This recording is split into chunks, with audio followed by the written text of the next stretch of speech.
sa pangapong malakas na palakpak para sa ating Panginoon.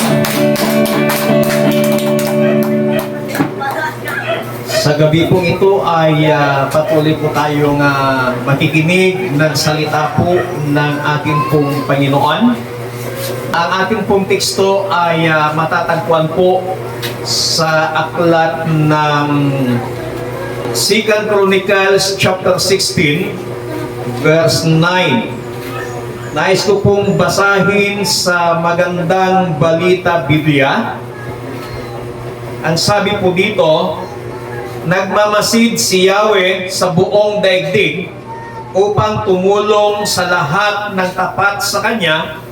Dahil sa kahangalan mong ito, mula ngayon lagi kang magkakaroon ng digmaan. Ngayong gabi po ay pag-uusapan po natin yung benefits of a committed heart. Yung mga benepisyo ng mga nagiging tapat sa Panginoon o yung nagtatalaga ng kanilang buhay sa Panginoon. Dito po sa mundong ginagalawan natin, kapag ikaw po ay miyembro ng PhilHealth, meron ka pong benepisyo na nakukuha. Iwan ko lang ngayon. Parang wala na po.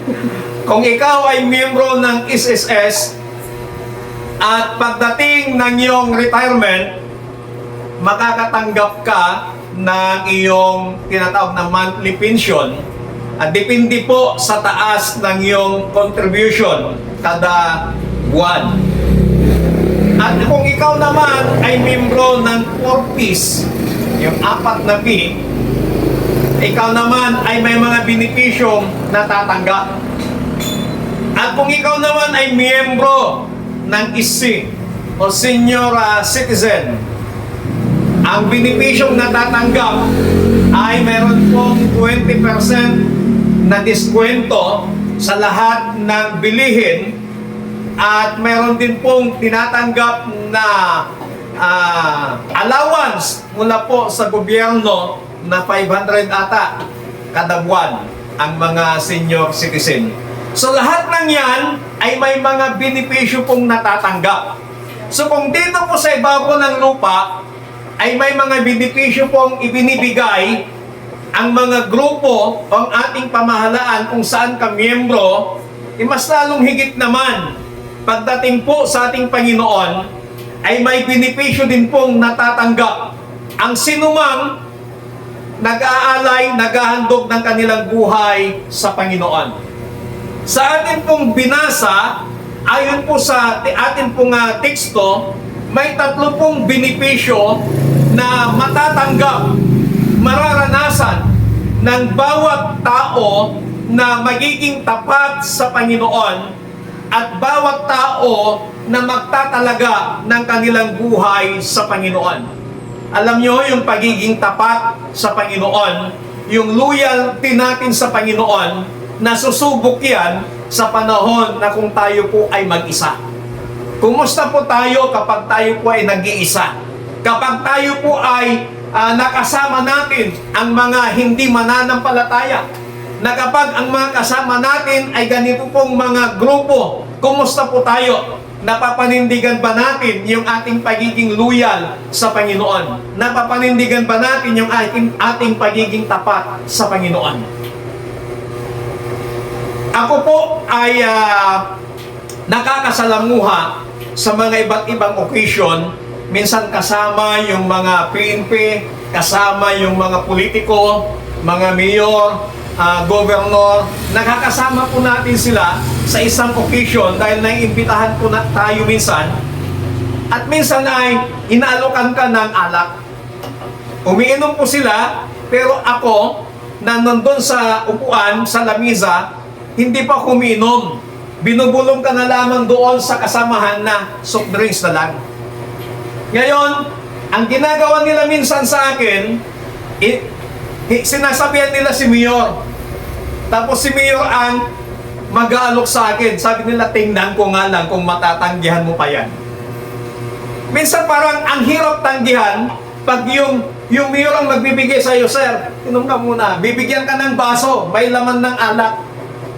yung mga ininom nila, mga Impelites, bibigyan ka na. Yung nasa isip ko, kung tatanggihan ko to, baka mapahiya si Mayor. Kung tatanggihan ko to, baka mapahiya si Colonel. Ang sinasabi ko na lang, pasensya na po Mayor, pasensya na po sir, hindi po talaga ako umiinom. Kahit anong pilit nila, hindi po talaga ako umiinom. Soft drinks na lang po sa akin. Nung narinig ni Mayor yun, o narinig nila, huwag niyong pilitin si sir, hindi pala uminom, baka mamaya uuwi pa yan, magdadrive, kung ano pang mangyari sa kanya sa daan, kasalanan pa natin. So, bigyan niyo na lang ng ibang inumin, huwag lang alak. So doon, at least, kahit papaano, biglang may lalapit sa akin, ay, pastor, ikaw pala yan. Eh kung umiinom ako noon, tinanggap ko yung alok, tapos may nakakilala sa akin, na si pastor pala yan. So minsan napakahirap, nasusubok po yung ating pong katapatan sa Panginoon, yung ating loyalty sa Diyos, sa panahon na tayo po ay nakakasama, nakakahalubilo ng hindi mananampalataya, nakakasama natin sa iba't ibang okasyon ang mga matataas na opisyal sa ating pamahalaan. Minsan, ang hirap tanggihan. Pero nasa sayo na kung paano mo ngayon ipakita, panindigan sa harapan ng Panginoon na ikaw ay loyal sa Kanya. Ngayon, dito po sa ating pong binasa, meron pong 3 benepisyo na mararanasan po ng bawat isa. Unang-una, mababasa po natin sa verse 9b.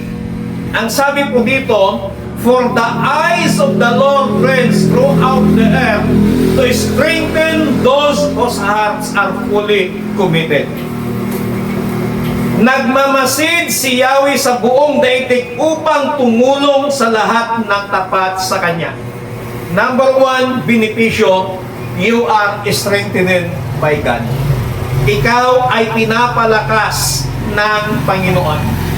Palalakasin ng Diyos ang bawat nagtatapat sa Kanya. Ang bawat nagiging o ang bawat nag-aalay, naghahandog ng kanyang buhay sa Panginoon. Minsan tayo po ay nakakaranas ng mga kabigatan sa buhay. Spiritually, tayo po ay drain na drain minsan. At dahil wala tayong outlet, wala tayong mapaglalabasan, sinusulo na lang natin minsan, iniiyak na lang natin sa Panginoon. Dahil kapag iniisip natin na kapag nag-open ka sa isang tao, ang tingin nila sa'yo, akala ko ba matatag ito? Bakit nangihina? Lalo na kaming mga pastor. Kaming mga pastor, meron din po kaming pinagdadaanan sa buhay. Meron po kaming personal na problema, meron po kaming problema sa pamilya, meron pong problema minsan sa ministry na pinagkatiwala ng Panginoon. Ang napakahirap niyan sa isang pastor, minsan sabay-sabay ang lahat yan. Kaya minsan si pastor, lupay-pay na, hinang-hina na si pastor, kaya nga lang may pangako ang Panginoon. Kapag ang bawat tao, bawat mananampalataya, even pastor, kung siya po ay nagiging tapat sa Panginoon, ang pangako ng Diyos, siya ay palalakasin ng ating pong Panginoon. God is always looking for people who are committed to Him. Ang hinahanap ng Panginoon ay lagi siyang nagmamasid sa mga taong nagiging tapat sa Kanya. Lagi siyang nagmamasid sa mga taong naghahandog, nag-aalay ng kanilang buhay sa Panginoon. Yung mata ng Diyos, sabi ng Biblia, ay nasa buong daigdig. Nagmamasid yung mata ng Panginoon sa buong daigdig. Ano pong purpose nun? Upang Kanyang palakasin ang mga taong nagiging tapat sa Kanya. So yung loyalty ang hinahanap ng Panginoon. Yung pagiging tapat natin sa Kanya, yun ang hinahanap ng Diyos. Minsan, buti si nanay, very honest. Pag nagtitinda, sinasabi niya talaga kung magkano yung presyo. Kahit wala na siyang tubuin, basta makabinta lang, okay. May mga nagtitinda din naman na minsan binabawasan niya yung isang guhit doon sa timbangan yung 1 kilo, kumita na siya doon. Dahil mayroon na siyang ganansya doon. At minsan, nagdadagdag pa ng presyo. Si Pastora Nisle, nagbi-business din yan. Yung kanyang mga business, hindi ganun kalaki yung tubo. Ang purpose niya lang ay makabinta at makatulong sa mga kanilang customer. So, yung nakikita ng Panginoon, yung pagiging tapat natin sa mga malilit lamang na bagay. Katulad sa akin, yung business ko kasi newspaper. Ang newspaper ay per page.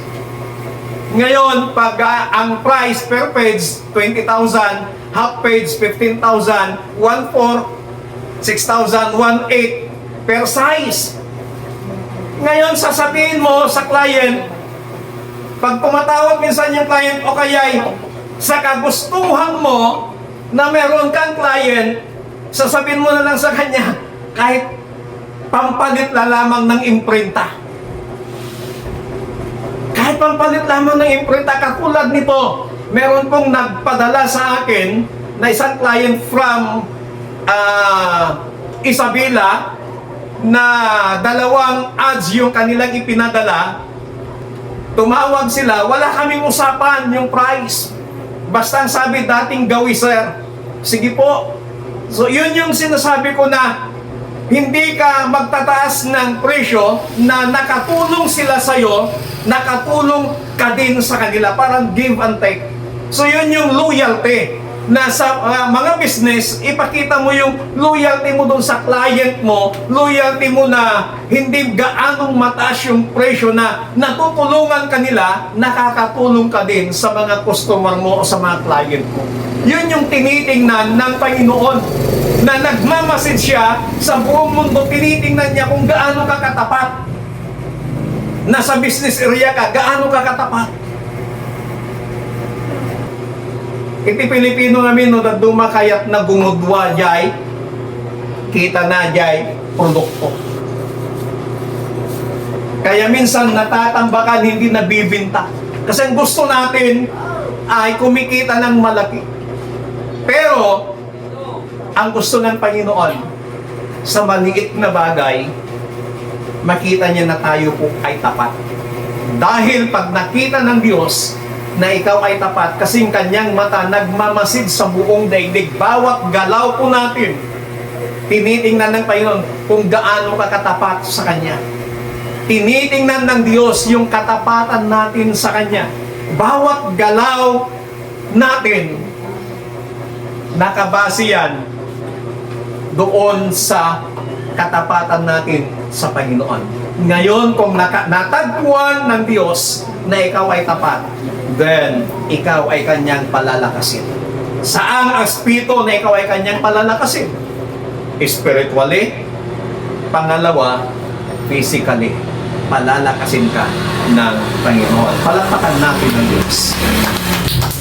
Pangalawa po, na benepisyo ng mga taong nagiging tapat sa Panginoon. Sa verse 9a, for the eyes of the Lord reigns throughout the earth.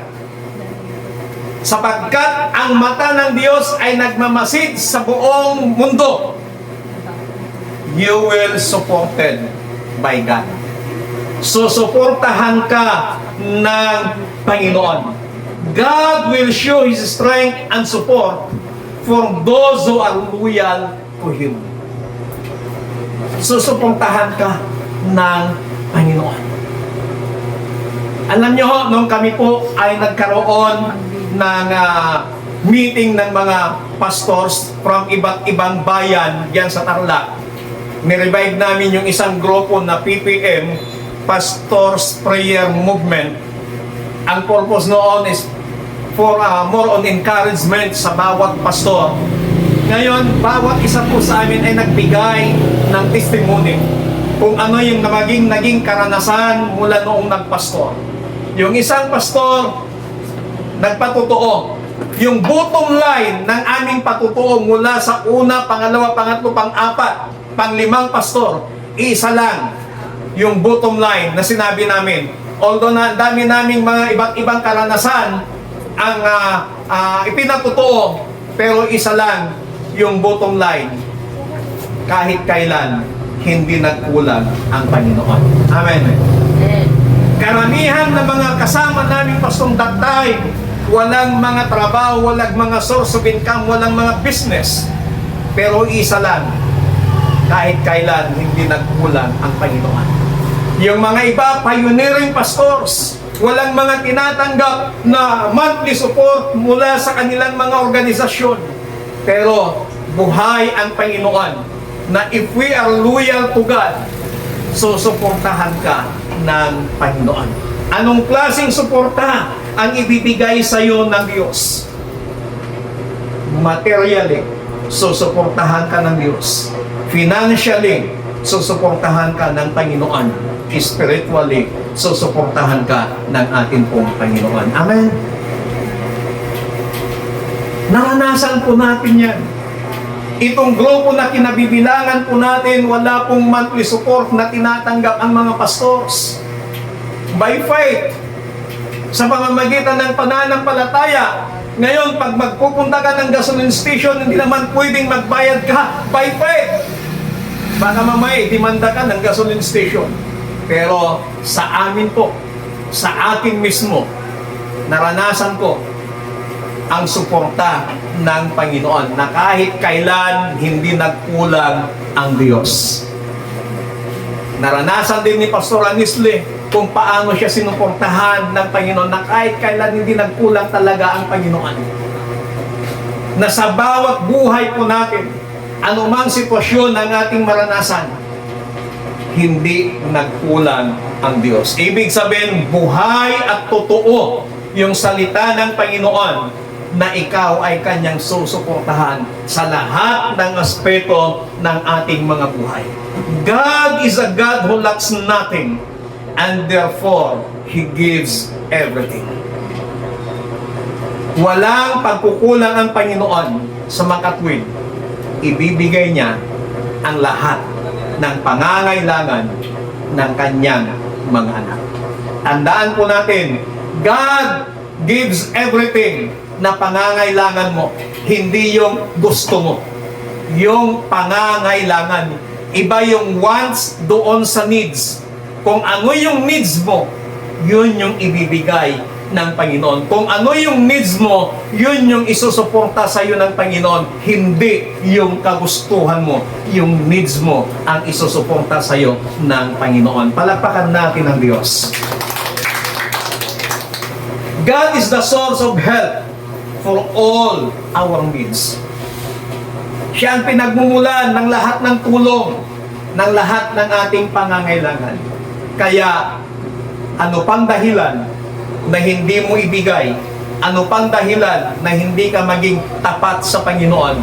Kasi ang salita ng Panginoon, ikaw ay kanyang susuportahan. Di ba napakaganda yun na may Diyos ka na inaasahan? Minsan kasi pag tao ang susuporta sa'yo,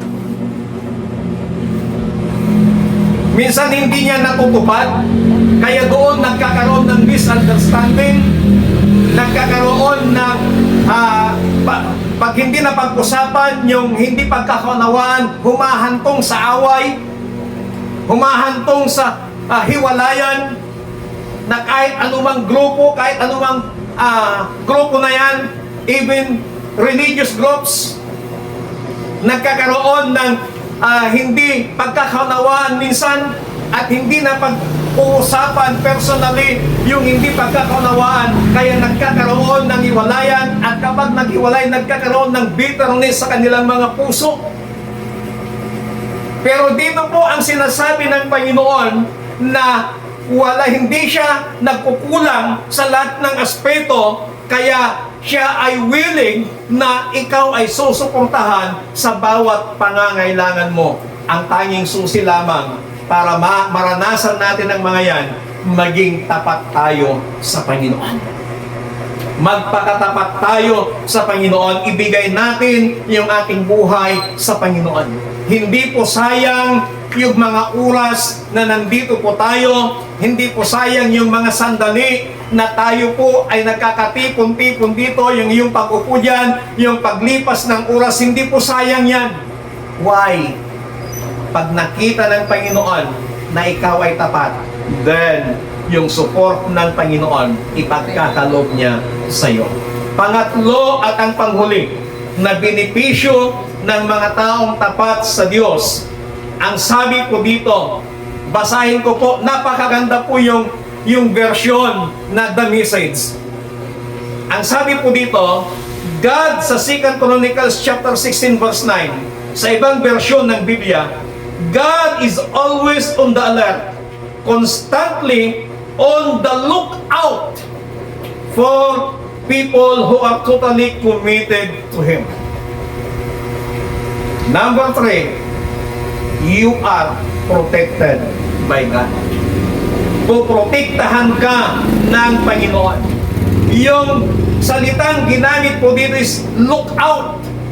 Yung mata ng Panginoon ay alerto sa buong mundo na nagmamasid to look out. Ang sabi po ng dictionary, yung salitang look out, a person is stationed to keep watch for danger or trouble. Pag sinabing look out, ayon sa dictionary, ito yung isang tao na nakatalaga para ikaw ay bantayan. Hindi nyo ba alam, mga kapatid, ng bawat isa po sa atin ay may mga guardian angel na itinakda ng Panginoon para ikaw ay bantayan, para ikaw ay kanyang protektahan. Ayon po sa Book of Psalms, bawat mananampalataya ay may mga angel na itinalaga ang Panginoon to be your lookout, to be your protection. At hindi lamang angel, andyan pa yung mata ng Panginoon. Binabantayan ka niya, pinagmamasdan ka ng Panginoon na kahit saan man tayo magpunta, anumang ating gawin, yung mata ng Panginoon nakamasid po sa atin. Wala tayong may lilihim, wala tayong may tatabo sa Panginoon. Hayag ang lahat ay hayag sa harapan ng Panginoon. Pwede tayong maglihim sa tao, pwede tayong magtago sa tao, but in the sight of God, in the eyes of God, lahat at lantad, lahat ay bunyag. Kaya ang sabi ng salita ng Panginoon, ang lahat ay ating iharap sa Panginoon. At tayo ay huhusgahan ng Diyos ayon sa ating mga gawa. Hindi ang tao, but only God. Kasi tanging ang Diyos lamang ang nakakaalam ng ating mga ginagawa. So ibig sabihin, you are protected by God. God looks for ways to defend and show His strength on behalf of those who are committed to Him. Ibig sabihin nito ay, ikaw ay binabantayan ng Panginoon, ipinagtatanggol ka ng Diyos. Our God, Jesus, is our attorney. Ano bang trabaho ng abogado? Tagapagtanggol. Ngayon si Jesus is our attorney. Ibig sabihin siya yung ating tagapagtanggol. Ipinagtatanggol ka ng Panginoon laban sa kasamaan. Kaya kahit ganyan man yung nangyari sa amin, we are protected by God. Naranasan pa rin namin yung proteksyon ng Panginoon. Why? Sapagkat doon sa area na yon, marami hong lahat ng nadidisgrasya sa lugar na yon, namamatay po.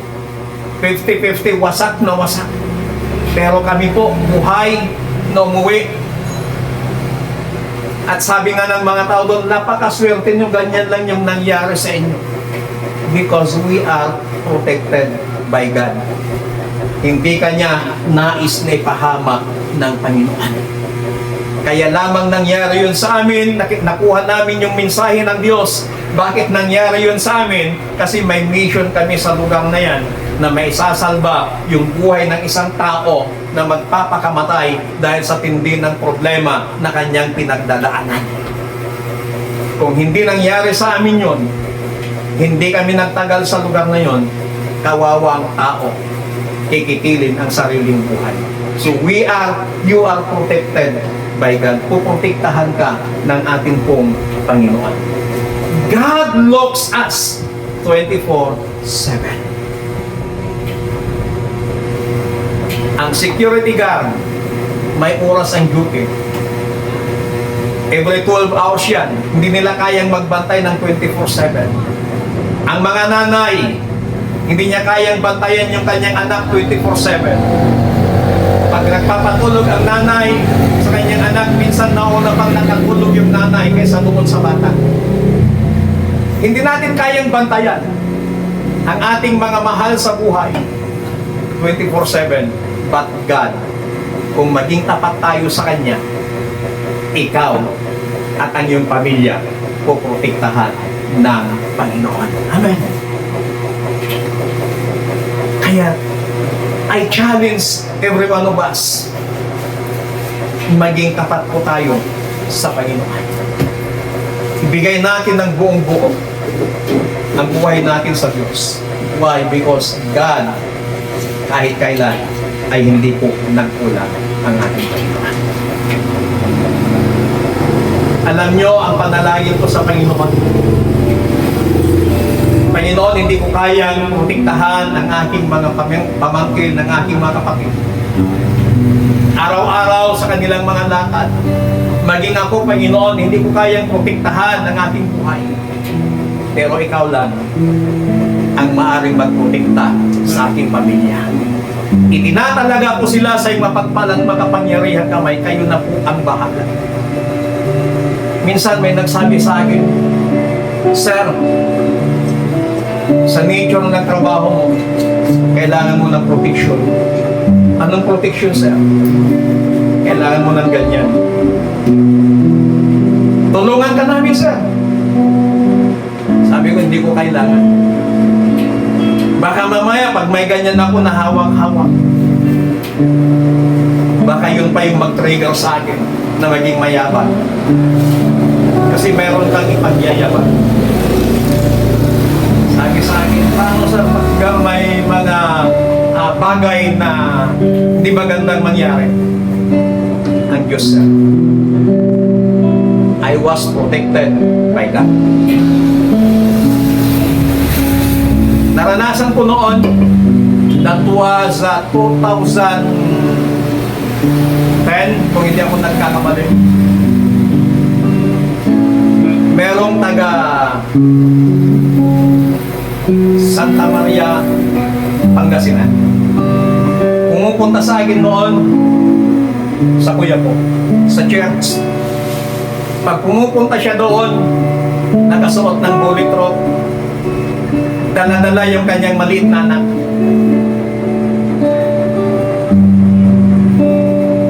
Lagi siya doon kasi meron siyang death threat.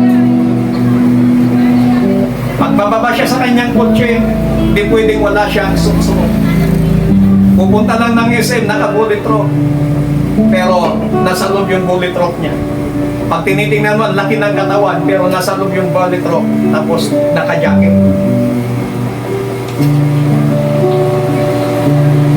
Kinausap ko siya. Hindi nag-open. Sabi ko sa kanya, kailangan isuko ang buhay mo sa Panginoon. At kung may malapit na simbahan doon sa lugar ninyo, umatid ka doon. Hindi kita pupuntahan doon, pero mapanalangin kita dito. Tutulungan kitang isuko mo ang buhay mo sa Diyos. And then pagkatapos noon, after ilang buwan, muling dumalaw doon, wala na siyang suot-suot na bullet robe. Kasi ang katwiran niya, meron akong Diyos na magpuputikta sa akin. Kaya sa atin po, 24/7. Anong ibig kong sabihin dito? Yung protection ng Panginoon. Magpakatapat lamang kayo sa Diyos and you will experience the protection of God in our lives. Ay kung lahat ay tumayo. Awitin po natin yung ikaw lang ang pag-asa mo. kailan hindi nagkulang ang Panginoon. Kahit kailan hindi tayo pinabayaan ng Diyos. At dahil dyan, walang dahilan na hindi natin maibigay ng buong buo ang ating buhay sa Panginoon. Walang dahilan na hindi tayo maging tapat sa Panginoon. Mga benepisyo na matatanggap mo, mararanasan mo muna sa Diyos pag ikaw ay tapat sa Kanya. You will experience, you will strengthened by God, you will supported by God, and you will protected by God. Hallelujah. Oh, we praise you, Jesus. Ikaw lang ang pag-asa ko. Dahil ikaw ang buhay ko, Jesus. Kahit ako'y nangangamba, basta't ikaw ang kasama, panatag na. Kahit kailan di ka nagkulang, biyaya mo sa akin laging laan.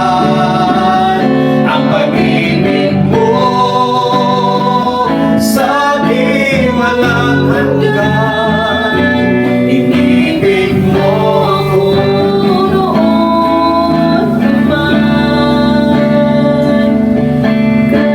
Ikaw lang ang sasambahin.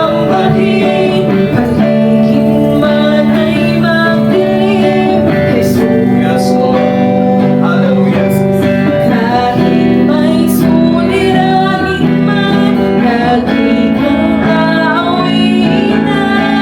Ikaw lamang,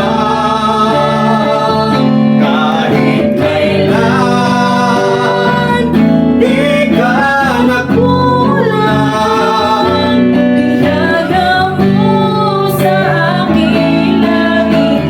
Yes, Lord. Hallelujah. Ang pag-ibig mo Sa akin walang hanggan.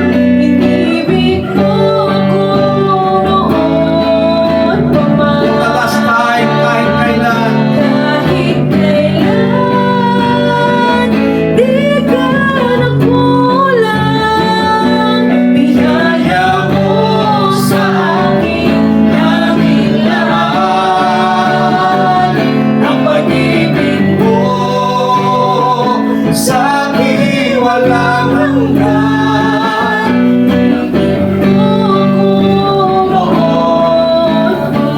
Inibig mo ako. Inibig mo ako noon pa man. Inibig mo ako. Inibig mo ako noon pa man. Mga kapatid, I challenge you. Magpakatapat tayo sa Panginoon. Anumang sitwasyon ng ating buhay. Sapagkat ang mata ng Panginoon ay nagmamasid. At sana, sa pagmamasid ng mata ng ating Panginoon, matagpuan niya bawat isa na tayo ay tapat sa Kanya. Then, kapag nangyari yon, ikaw ay palalakasin ng Panginoon, ikaw ay susuportahan ng Panginoon, at ikaw ay puprotektahan ng Panginoon. Dakilang Diyos, sa gabing ito, maraming salamat sa ipasalita namin kung napakinggan. Help us na maging loyal, maging tapat sa inyong Panginoon sa lahat ng aspeto ng aming mabuhay. At hayaan mo na iparanas mo sa amin ang mga benepisyo ng pagiging matapat sa inyong Panginoon. Ng mga benepisyong ito, hindi man financial, but ito po yung kailangan namin, Panginoon. Na kung nararanasan namin ang mga benepisyong ito, hindi ka magkukulang sa aming mabuhay. At hindi mo rin kami pagkukulangin sa aming mga buhay, sa aming mga pangangailangan. Salamat po ng marami. Tulungan mong bawat anak mo nandito at sa lahat ng mga inabot ng kinig na ito, Panginoon, patuloy mo silang pagpalain, patuloy mong hipuin ang kanilang mga puso, at patuloy mo silang i-bless sa kanilang mga buhay. Salamat po. Ito ang aming panalangin sa matabis na pangalan ng aming Panginoong Hesus. Ang lahat ay magsabi ng Amen. Palakpakan natin ang malakas sa Panginoon. Hallelujah.